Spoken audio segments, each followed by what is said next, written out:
Le défilé haute couture de Valentino a été très attendu.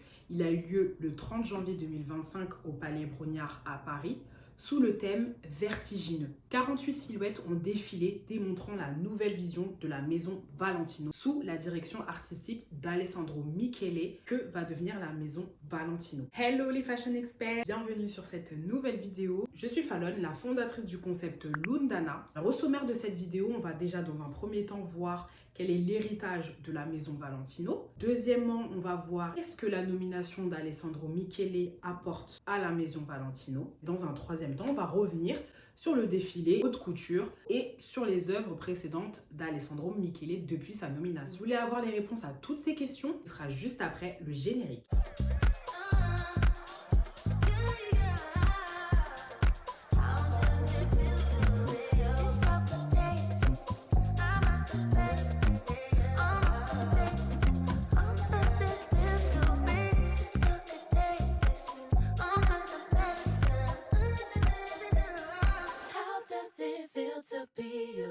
Alors effectivement, la maison Valentino, on en entend beaucoup parler, mais qu'est-ce que c'est réellement? Donc on va revenir très brièvement sur les bases de la maison Valentino, en reparlant déjà du fondateur, à savoir Valentino Clemente Ludovico Garavani.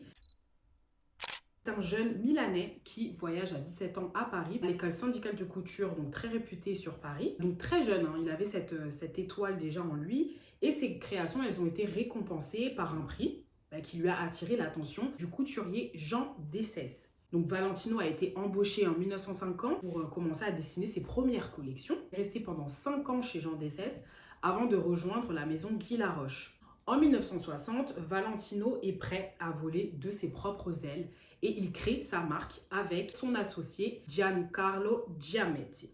Valentino choisit de retourner à Rome pour s'y implanter et commencer ses premières collections. Fun fact, c'est que dans le film La Dolce Vita de Federico Fellini, on voit apparaître ses premières créations. Donc en fait, c'est comme si c'était le précurseur de la Emily in Paris. Donc à chaque fois qu'il y avait une de ses créations, ça a fait fureur. Et donc au fil des années, il perfectionne en fait sa marque jusqu'à lui donner cette couleur rouge coquelicot qu'on adore et qu'on connaît tous. Retenez bien cette information parce qu'elle nous sera utile pour la suite. Le but de Valentino et de son associé Giametti, c'est de vraiment sublimer les courbes et la sensualité des femmes. Ça, c'est très important, retenez-le aussi. Et avec le temps, la maison Valentino gagne les faveurs des icônes de l'époque, à savoir Audrey Hepburn, Elizabeth Taylor, qui a d'ailleurs demandé lors d'un de ses mariages de faire en fait une robe sur mesure signée Valentino, la classe, et de Jackie Kennedy. Voilà un petit tour d'horizon de la fondation et ainsi que l'héritage et l'histoire. À présent, on va parler de la nomination d'Alessandro Michele. Pour se remettre dans un contexte historique, Alessandro Michele a succédé à Pier Paolo Piccioli, qui était directeur artistique unique depuis 2016. Piccioli a développé une direction artistique qui a été vraiment plébiscitée et appréciée tant par les critiques de mode que par les clients, que ce soit dans le prêt-à-porter ou dans la haute couture. Pour attester ce succès, on va parler chiffres, les chiffres ne mentent pas. Et en 2022, Valentino atteint un chiffre d'affaires de 1,419 milliards d'euros, avec une croissance de 15% par rapport à 2021. En plus de ça, en 2023, on sait que le groupe Kering a pris une participation de 30% dans la maison Valentino, et avec une option montée jusqu'à 100% de participation ou d'acquisition d'ici 2028. Donc on se dit bien qu'une marque, un mastodonte comme Kering, décide de prendre des parts dans une maison comme Valentino, c'est que cette maison a énormément de potentiel. En tout cas avec Pier Paolo Piccioli. Donc tous ces éléments reliés sont une preuve de la désirabilité de la marque et aussi de l'attractivité, tant du côté business que du côté aussi des clients finaux. Le 3 mars 2024, Pier Paolo Piccioli présente une collection sublime basée uniquement avec des silhouettes tout en noir. C'était peut-être un présage puisque quelques jours après, on a appris son départ de la direction artistique. En fait, c'était peut-être une collection qui montrait le deuil, qu'il était lui-même triste. Et puis, je pense que c'était vraiment peut-être l'émotion qu'il essayait de faire ressentir, puisqu'il a déclaré dans un communiqué de presse que cela faisait 25 ans qu'il était dans cette entreprise. Et depuis 25 ans, il existe et il vit avec des gens qui ont tissé les trames de cette belle histoire qui est la mienne et la nôtre. Donc il m'a inclus aussi dedans la mienne et la mienne aussi, la nôtre, donc notre histoire d'amour avec Valentino. Pier Paolo Piccioli, avec ses mots très tendres et très émouvants, eh bien, quitte la direction artistique. On va refaire un bond dans l'histoire pour revenir par rapport au CIO qui a été nommé en 2020. Donc le CEO actuel de la maison Valentino, Jacopo Venturini, il a déclaré dans un interview qu'il a donné pour le magazine BOF, donc Business of Fashion, il a indiqué qu'il a toujours souhaité rétablir la maison Valentino en tant que maison de couture.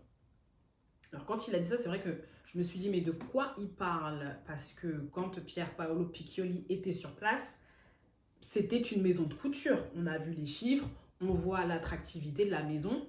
Et donc, je pense qu'il y avait des pourparlers déjà depuis un moment dans les discussions pour préparer le départ de Pier Paolo Piccioli. Le CEO, donc du coup, Jacopo Venturini, qui était très ami avec Alessandro Michele, puisqu'ils ont travaillé auparavant chez Gucci, donc ils ont tissé des liens et ils sont restés en contact, naturellement vers Alessandro Michele que le regard de Venturini s'est porté. C'est donc ainsi que s'est fait la nomination d'Alessandro Michele. Dans cette troisième partie, on va voir qu'est-ce qu'il faut retenir de la direction artistique de Alessandro Michele chez Valentino. Lors de la Fashion Week de Milan, Alessandro Michele lance un lookbook de 171 silhouettes. Déjà, c'est beaucoup de boulot. Uniquement 2 mois après sa nomination, donc on a 171 silhouettes signées Alessandro Michele.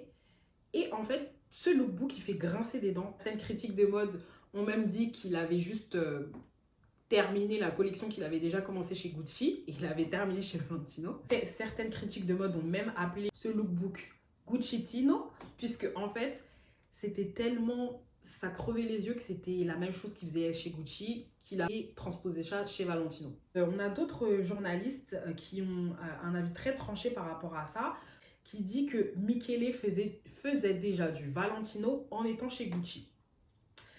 Alors, donc, cette phrase, je l'ai comprise après, puisque dans une interview toujours pour le Business of Fashion, Michele, il raconte en fait la première fois qu'il a rencontré Valentino. Donc, il explique en fait qu'il était en date avec une fille. Ils étaient partis au McDo. À l'entrée du McDo, il voit Giancarlo et Valentino rentrer dans le McDo. Et il est ébloui par leur prestance, par la manière dont ils se présentent, comment ils sont. Et la copine, à l'époque de Alessandro, lui dit « Mais tu les connais pas? C'est Valentino, le designer. » Et en fait, il est resté avec ce flash depuis longtemps. Et depuis, il rêve de travailler chez Valentino, de travailler pour Valentino, etc. etc. Bon. Voilà, c'est l'histoire dont il a parlé. Pour revenir, à partir du moment où tu es directeur artistique, tu sais te baser sur l'héritage de la maison pour laquelle tu travailles et y ajouter ta touche personnelle. Mais si tu es chez Gucci et que tu fais du Valentino, je suis désolée, pardon, mais il y a un problème. Il y a quelque chose qui cloche. Donc à ce moment-là, moi, je suis pas du tout d'accord. En tout cas, le premier défilé haute couture d'Alessandro Michele a permis à tous de pouvoir voir la réelle direction artistique d'Alessandro pour Valentino. Alors la collection nommée Vertigineux faisait défiler 48 silhouettes. Donc ce défilé a également été décrié et a divisé les critiques de mode. Donc on a certains qui ont été fans et qui ont crié le retour de la haute couture, merci Alessandro Michele, tu es un génie, etc. Et on en a d'autres qui n'ont pas aimé du tout. Et je fais partie de ces personnes qui n'ont pas aimé du tout. Parce qu'en fait, c'était une facette de Valentino que je voulais pas voir. Alors personnellement, j'ai été fan du travail d'Alessandro Michele chez Gucci. Gucci, c'est vraiment dans le clinquant, une association de broderie, du patchwork avec du baroque, dans l'opulence. J'apprécie énormément le travail d'Alessandro Michele chez Gucci, qui en ce moment avec De Sarno, c'est pas trop ça. Mais bon, bref. Autant chez Valentino, j'aimais énormément la direction artistique de Pier Paolo Piccioli, puisque c'était frais, c'était dynamique, c'était féminin. Comme le disait Valentino à l'époque, ça sublimait en fait la sensualité et la féminité. Alors que là, pour le défilé haute couture, j'avais l'impression que c'était un défilé effectivement vertigineuse, puisque tout était très bien fait. Voilà, les pièces, elles étaient très bien travaillées. C'est vrai que moi, il y a certains looks, j'ai vraiment été fan, comme ces looks-là. Et on a d'autres looks, en fait, qui m'ont fait vraiment, vraiment peur, comme celui-ci avec le masque, avec la robe. Franchement, bad vibe. Non, j'aime pas du tout l'ambiance. J'aime pas du tout l'ambiance. Il y a le look 17 aussi qui m'a fait penser à ce que faisait Henry Lage. Cette robe en patchwork. C'est pas le genre de couture que moi je vois. Moi, quand je parle de couture de Valentino, je pense à ces silhouettes-là de Pier Paolo Piccioli qui sont fraîches, qui sont glamour, qui sont très féminines. Et on voit en fait qu'il y a une association entre le corps de la femme et les pièces. Alors que, à contrario, pour le défilé d'Alessandro Michele, j'avais l'impression que la pièce ne mettait pas forcément en valeur la femme en fait.